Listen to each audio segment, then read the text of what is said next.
જીવનમાં તમે કોઈના માટે ખાસ બનવા માંગતા હો ને તો એટલા ખાસ જરૂર બનજો કે સંકટ સમયમાં પરમેશ્વરને યાદ પછી કરે, પહેલાં તમને યાદ કરે. જય શ્રી રામ. હું ભરત પટેલ, તમારો મિત્ર, ફરી એક નાનકડી વાત લઈને. વાત છે એક હાથીની અને કૂતરાની. આમ તો જનરલ છે ને, હાથી અને કૂતરો બંને એકબીજાના દુશ્મન છે. કારણ કે જ્યારે નગરમાંથી હાથી પસાર થાય ને તો કૂતરા ભાવ ભાવ ભાવ કરે અને હાથી પણ ક્યારે પણ સામો જવાબ ન દે, બસ એની મસ્તીમાં મગ્ન હાલો જાય રહ્યું. વાત છે આ હાથીની. તો એક રાજા હતા. એ રાજાને હાથી રાખવાનો બહુ શોખ. તે એક દિવસ એ નગરમાં એક હાથી વેચાવાળા આવ્યા અને હાથી એટલો મહાન હતો, એક વિશાળકાય હાથી હતો. એ જોઈને રાજાનું મન પણ થઈ ગયું કે હાથીને હું લઈ લઉં, કારણ કે મારા રાજ્યમાં હાથી હશે ને તો રાજ્ય આખું શોભિત થશે એ કે. અને હું આ હાથીની એટલી સેવા કરીશ કે આ સામાન્ય હાથી નહીં, અને તો શાહી હાથીનો બિરુદ આપી શકે એમ. એમ કરી અને હાથીને લઈ લીધું હતો. પછી પોતે એના રાજ્યની બાજુમાં જ એક જગ્યા હતી, ખુલ્લી જગ્યા, જ્યાં ઘટાદાર વૃક્ષો હતા, ત્યાં હાથીને રાખવાનું નક્કી કર્યું. અને હાથીની દેખરેખ માટે એક મહાવત રાખવાનું નક્કી કર્યું. અને મહાવતને કીધું કે તારે હાથીને નવરાવવાનો, ધોવરાવવાનો, જે પણ કામ હોય તારે કરવાનો, અને દરરોજ હાથીને એનું મનપસંદ ખાવાનું આપવાનું. મહાવતને રાખ્યો અને બસ રાજા પોતાના કાર્યમાં મશગુલ થઈ ગયા. આ બાજુ હાથીને પણ ખૂબ આનંદ આવી રહ્યો હતો, કારણ કે મનપસંદ ભોજન મળે, સમય થાય એટલે નવરાવે ધોવરાવે, એમ તો બહુ મજા આવવા માંડી. તે આ બાજુ એક કૂતરું હતું ગલીનું. એ હરરોજ આવતું અને હાથી પણ જે ભોજન કરતું ને, ચોખા ખાતું ને, ભાત ખાય હાથી, તો હાથી પોતે સૂંઢમાં લઈને ખાતો, તો સૂંઢમાંથી જે 8-10 દાણા ઢોરાય ને એ કૂતરો નીચેના પડેલા હોય ખાય. આમ હરરોજ આવવા માંડ્યું. કૂતરાને તો મજા આવી ગઈ, કારણ કે કૂતરાને પણ ભાત ભાવતા હતા. તે કૂતરું થોડા દિવસમાં તો હટુપટું થઈ ગયું, બલિષ્ઠ થઈ ગયું, બળવાન થઈ ગયું. આ બાજુ હાથીને ખબર પડી કે આ કૂતરું જોઈ ગયું. હાથી એને એકવાર જોઈ ગયું ખાતા ખાતા. તે હાથીને થયું કે આ હરોજ આવે છે કે શું એ કે. તે હાથી હરોજ જોવા માંડ્યો. તે 3-4 દિવસ થયા ને, હાથીને થયું કે આ તો હરોજ આવે છે અને હરોજ મારા નીચે પડેલા ભાત આ કૂતરો ખાય છે એ કે, એને કૂતરાને ભાવે છે.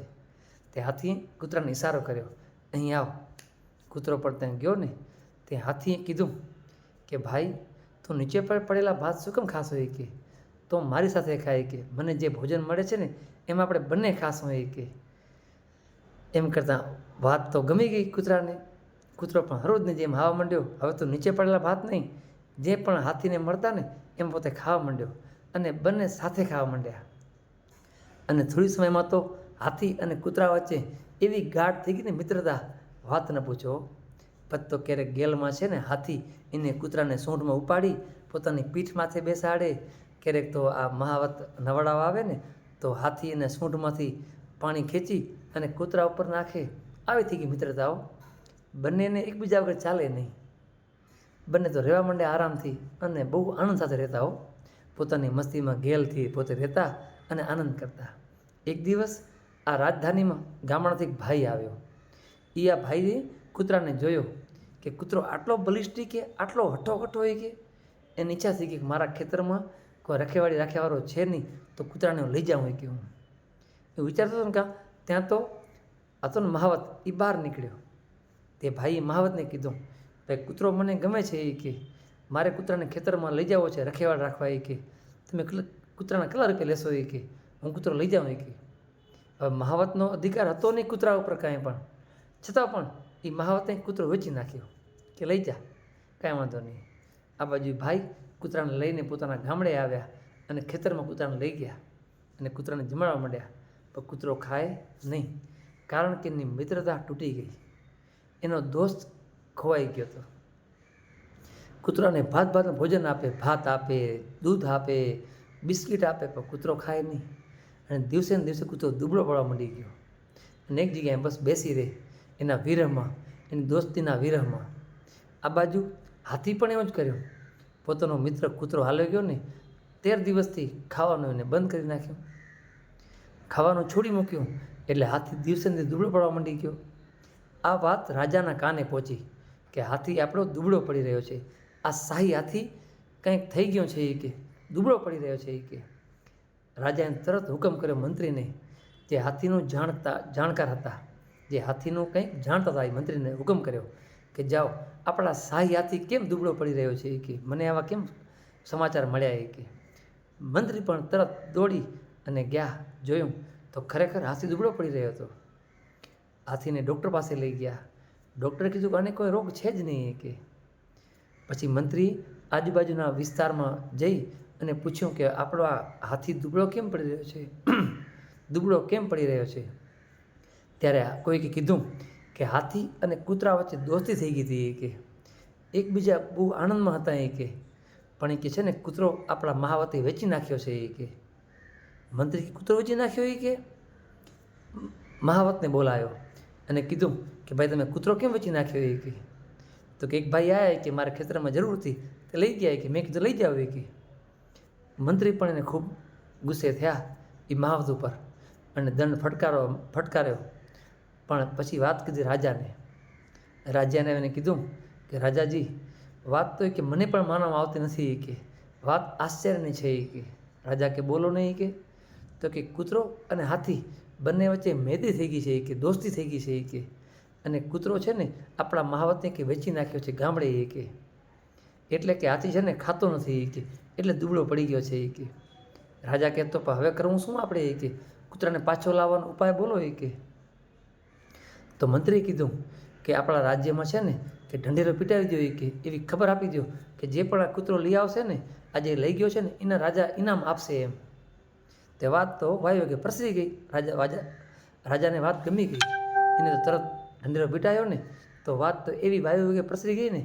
આ ભાઈને કાને વાત પહોંચી કે રાજાને કીધું છે કે આ કૂતરો લઈ આવે તો એને ઇનામ મળશે એ કે.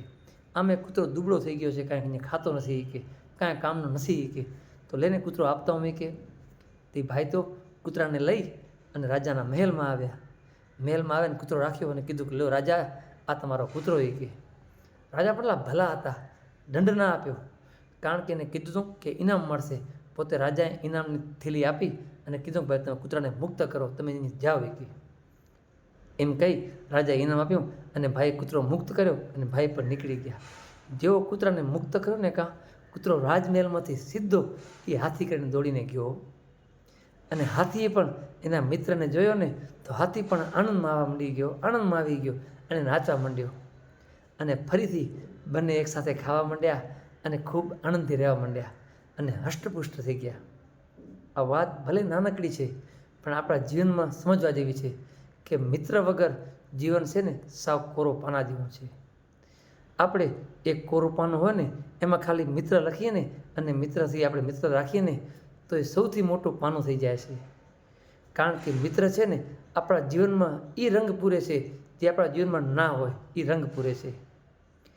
કારણ કે જો કૂતરો અને હાથી બંને શત્રુ છે છતાં પણ મિત્ર બની શકતા હોય તો આપણે મિત્રતા કેમ ન કરી શકીએ. ઘણીવાર આપણે ખાલી 5-25 રૂપિયા માટે થઈને આપણી મિત્રતા આપણે તોડતા આવીએ છીએ.